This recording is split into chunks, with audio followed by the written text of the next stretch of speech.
بسم اللہ الرحمن الرحیم۔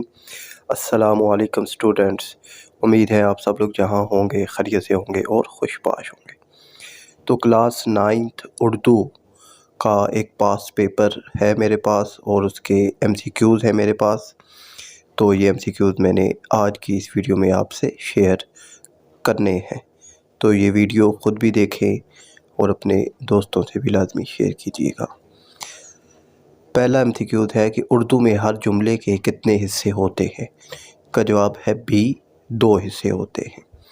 ایسا جملہ جس میں مسند اور مسند علیہ دونوں اسم ہوں کیا کہلاتا ہے؟ اس کا جواب اے ہے جملہ اسمیہ۔ تیسرا ایم سی کیو ہے جملہ اسمیہ میں مسند علیہ کو کیا کہتے ہیں؟ کا جواب ہے سی، مبتدا۔ جملہ فعلیہ کے مسند کو کیا کہتے ہیں؟ اس کا جواب ہے بی، فعل۔ تشبیہ کے کتنے ارکان ہوتے ہیں؟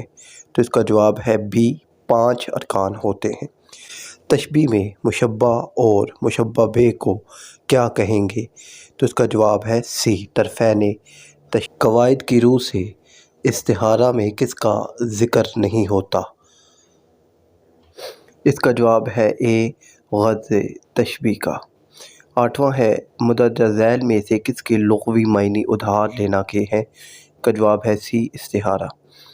بچہ شیر کی طرح بہادر ہے، قواعد کی روح سے یہ جملہ کس کی مثال ہے؟ اس کا جواب ہے اے، تشبیہ۔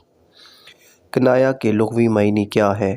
کا جواب ہے بی، چھپی ہوئی بات کرنا۔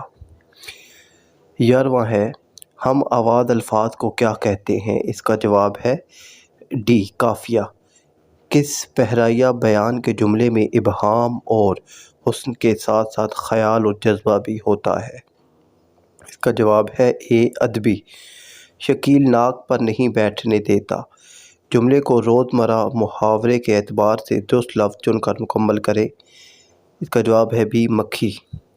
کل کہہ کر جزو یا جز کہہ کر کل مراد لینا قواعد میں کیا کہیں گے؟ اس کا جواب ہے بی، مجاز مرسل۔ غیر مردف غزل ایسی غزل کو کہتے ہیں جس میں؟ اس کا جواب ہے بی، ردیف نہ ہو۔ تو اپنے دوستوں سے یہ ایم سی کیو لازمی شیئر کیجیے گا۔ ملتے ہیں نیکسٹ ویڈیو میں، تب تک کے لیے اللہ حافظ۔